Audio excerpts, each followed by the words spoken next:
yang kita semua bisa lihat di depan mata kita, yaitu masalah kematian. Risalah ini akan kami sampaikan kepada orang yang sehat dan sakit, orang yang kaya dan juga miskin, para pemimpin dan masyarakat, orang cerdas dan juga orang yang bodoh, laki-laki dan perempuan, anak kecil ataupun orang dewasa. Ingatlah saudaraku, kita akan mengakhiri kehidupan dunia ini. Ada batas waktu di mana kita semua akan meninggalkannya. Semua yang kita kumpulkan dari rumah yang mewah, kendaraan yang kita banggakan, pasangan hidup, apa saja dari pakaian, bahkan perlengkapan dan pernak-pernik kehidupan ini, semuanya akan ditinggal. Pasti kita akan meninggalkannya. Nabi SAW bersabda dalam sebuah hadis yang sahih, kalau anak Adam meninggal dunia, akan ikut bersamanya ke kuburan tiga: keluarganya, hartanya, dan amalnya. Serta akan pulang dua: keluarganya akan pulang. Secinta-cintanya seorang istri pada suaminya, pasti dia tidak akan pernah menginap di kuburan itu. Dia akan pulang. Cinta-cintanya seorang suami pada istrinya juga tidak akan tinggal menemani istrinya di kuburan. Orang tua dengan anak, teman dengan temannya, bawahan dengan atasannya, semuanya akan meninggalkan kuburan tersebut. Begitu juga dengan harta. Mobil semewah apapun hanya diparkir di pagar kuburan. Setelah itu akan dibawa pulang menjadi warisan. Yang tinggal bersama kita hanya satu: amal kita, yang selama ini selalu kita lalaikan. Mikrofon masjid dengan keras, panggilan dari Allah, hayya 'alas shalah, hayya 'alal falah, ayo salat, ayo menuju kepada kemenangan, kita lalaikan. Orang miskin yang mengetuk-ngetuk kaca mobil di sebelah rumah orang miskin tidak makan, mengulurkan tangannya, lalu syaitan membisikkan kuping kita mengatakan orang itu masih muda, masih kuat, lalu kita mengiyakan syaitan sehingga kita tidak mengeluarkan sedekah tersebut. Al-Quran hanya menjadi hiasan, berbangga-bangga dengan kertasnya, dengan sampulnya yang bagus, penerbitnya yang dikenal, atau yang bestseller yang dijual di pasar-pasar. Bukan lagi berfungsi sebagai ayat-ayat Allah, peringatan yang harus dibaca dan jadi prinsip hidup, hanya menjadi sebuah kenangan saja. Begitu juga dengan orang tua yang dilupakan, hanya kena jabatan yang sudah naik, harta yang sudah mulai melimpah, memiliki pasangan yang cantik, anak-anak yang banyak, sehingga orang tua di kampung halaman dilupakan. Telepon pun hanya setahun sekali. Tidak ada lagi kejar pahala dan surga dari kedua orang tua. Padahal seorang salafus saleh pernah menemukan salah satu orang tuanya meninggal, lalu dia menangis terisak-isak. Kemudian murid-muridnya menanyakan, kenapa anda menangis? Kata dia, sungguh satu pintu surga sudah tertutup untukku, maka tertinggal satu lagi. Dan sekian banyak fenomena dalam kehidupan kita yang kita lalaikan, saudaraku seiman. Dengarkan dan renungi baik-baik bagaimana Allah mengingatkan dalam kitabnya tentang masalah hari pulang ini. Yang pertama disebutkan di dalam Al-Quran surah Al-Baqarah ayat 281. Allah berfirman, dan kekal ditilawakan oleh orang-orang beriman sampai hari kiamat. A'udzu billahi minasyaitonir rajim. Wattaqu yawman turja'una fihi ila Allah, thumma tuwaffa kullu nafsin ma kasabat wa hum la yudhlamun.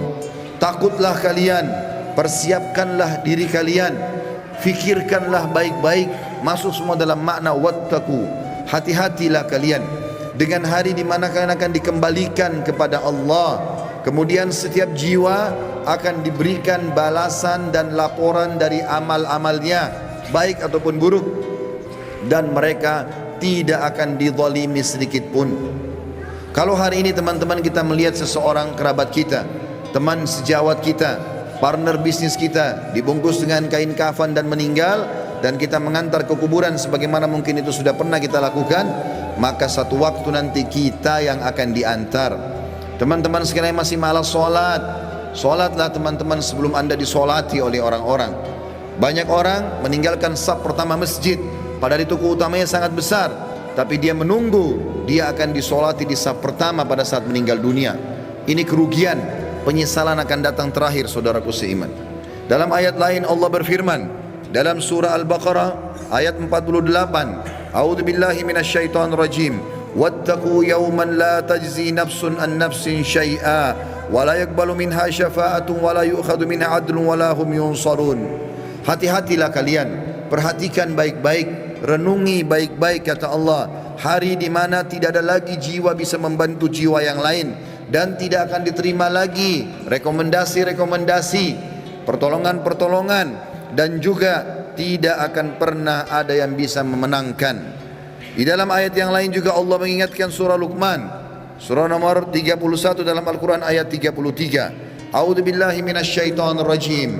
Ya ayyuhan nas ittaqu rabbakum wakhshaw yawman la yajzi walidun an waladi wala mauludun huwa jazin an walidihi syai'a inna wa'dallahi haqqun fala taghurrannakumul hayatud dunya wala yaghurrannakum billahil garur.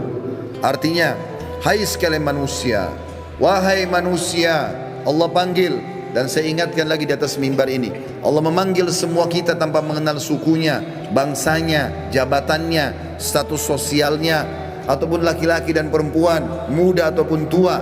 Allah mengatakan, wahai manusia, takutlah kalian kepada Tuhan kalian dan khawatirlah terhadap hari di mana tidak akan ada lagi pertolongan, tidak ada orang tua bisa menolong anaknya, dan tidak lagi anak-anak bisa menolong orang tuanya. Sesungguhnya janji Allah pasti benar.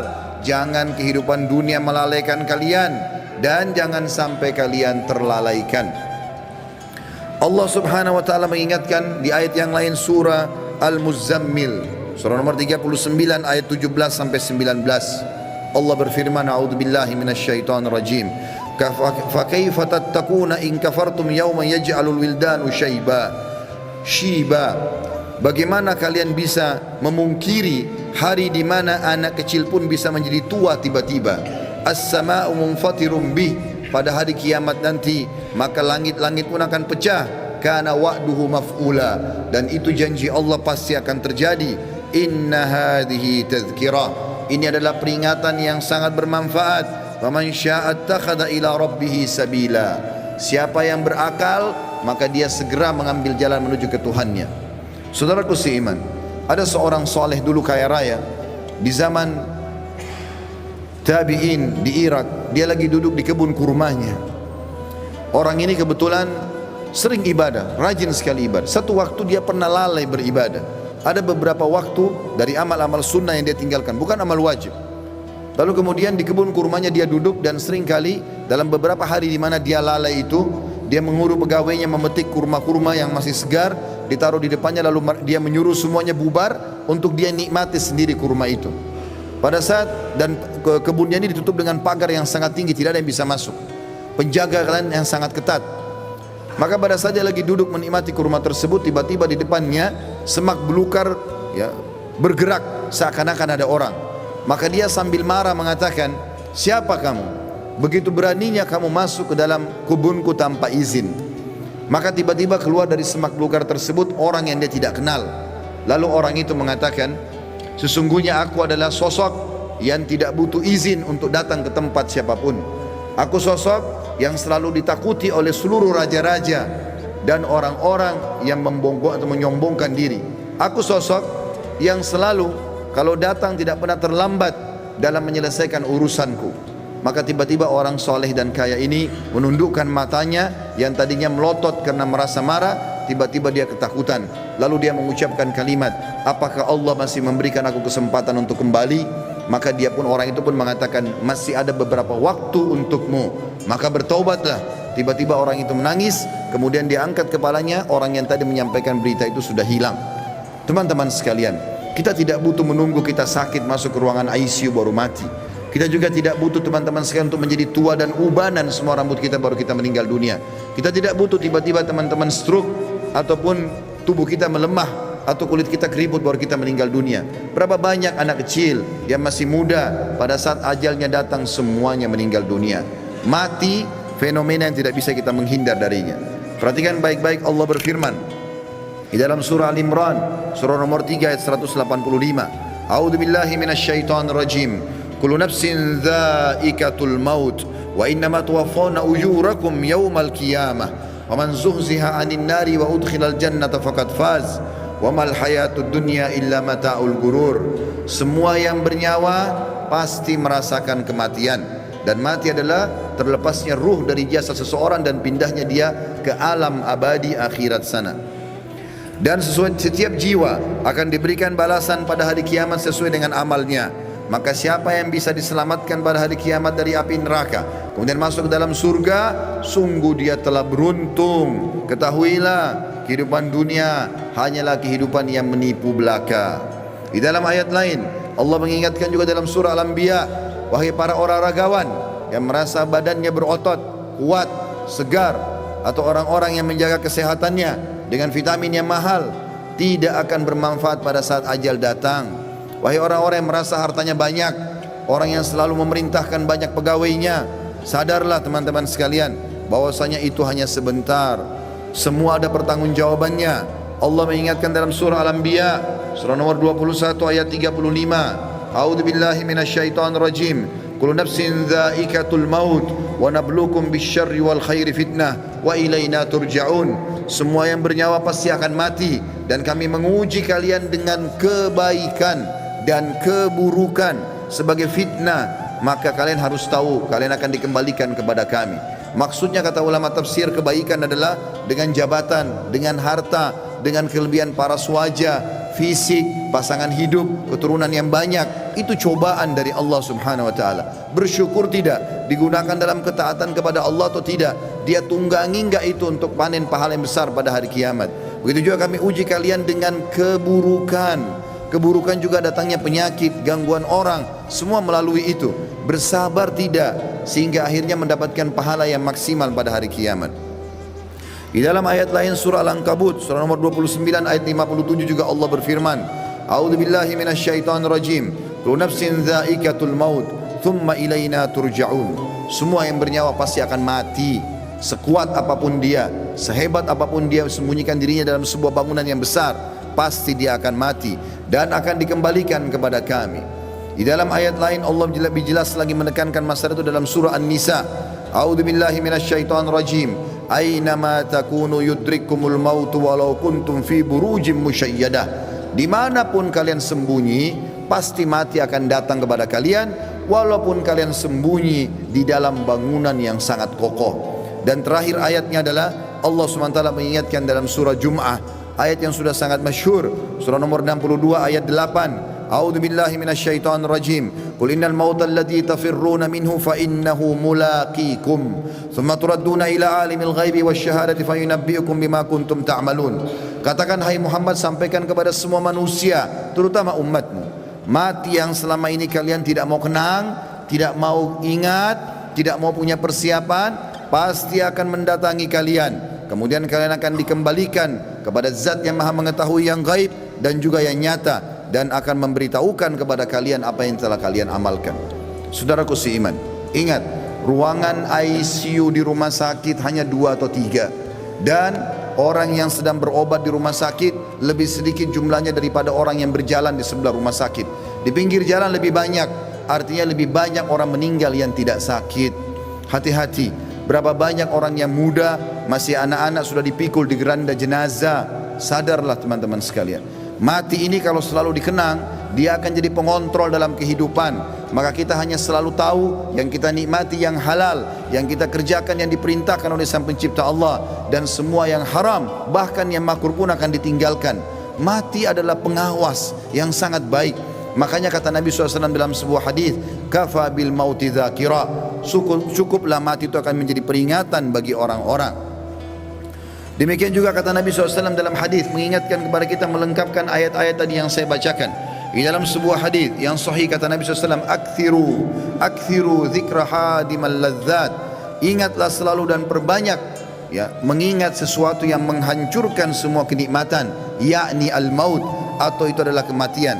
Fa innahu lam yadhkuruhu ahadun fi dhiqi minal aishi illa wassa'ahu alaih.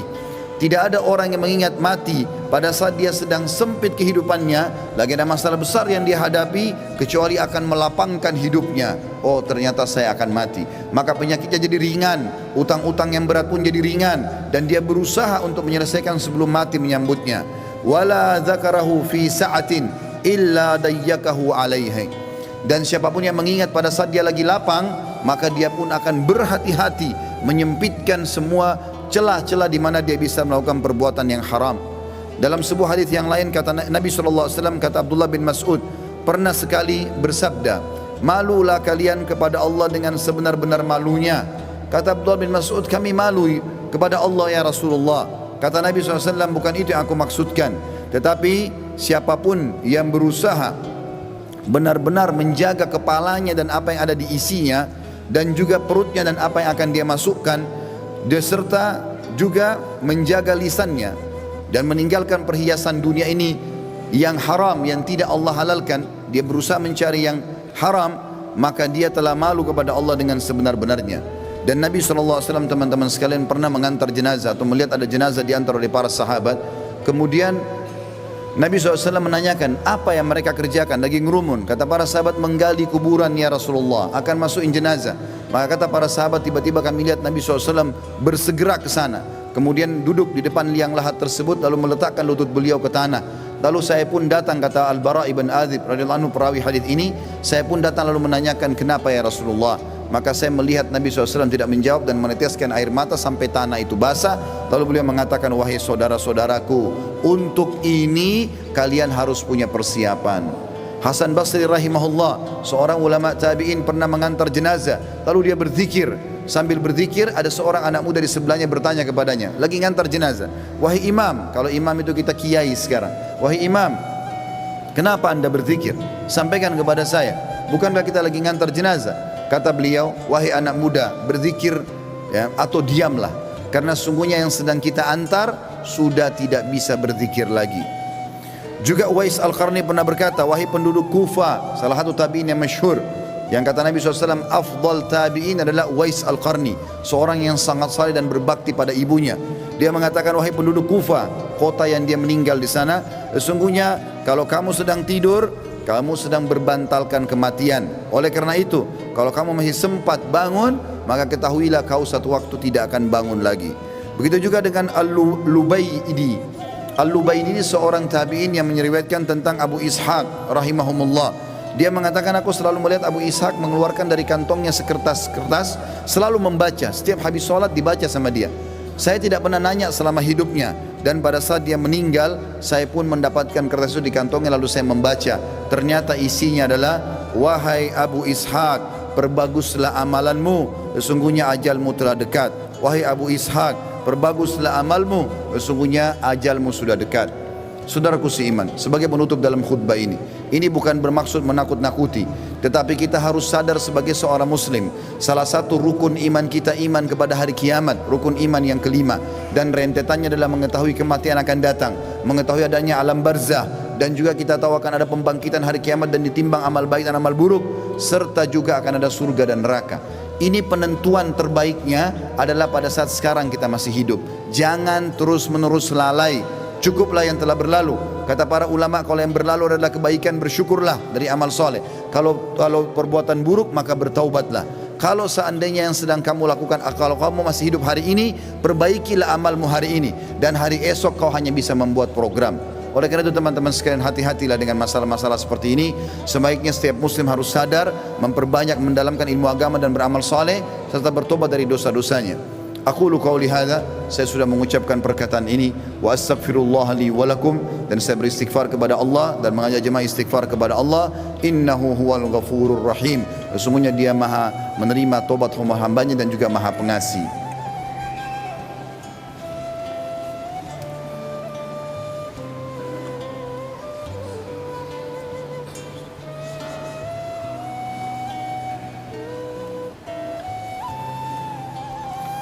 Alhamdulillah wassalatu wassalamu ala rasulillah. Segala puji bagi Allah subhanahu wa ta'ala, juga salawat dan taslim kepada Nabi besar Muhammad sallallahu alaihi wasallam. Sebelum berdoa teman-teman sekalian, Uthman bin Affan radhiyallahu anhu, di masa akhir hidup beliau, Uthman bin Affan tidak ada seorang muslim pun mungkin yang tidak mengenalnya. Anak mantu Nabi sallallahu alaihi wasallam dan dijamin baginya surga.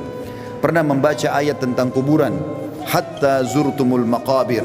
Kemudian beliau menangis, meneteskan air mata sampai pipinya semua basah, jenggotnya basah, dan Qur'annya pun yang dia pakai baca basah. Sampai karena tidak tahan lagi dia pingsan. Istrinya datang membangunkan, tidak bisa bangun. Lalu istrinya memanggil beberapa sahabat yang masih hidup waktu itu, kemudian mengatakan, coba lihat Uthman.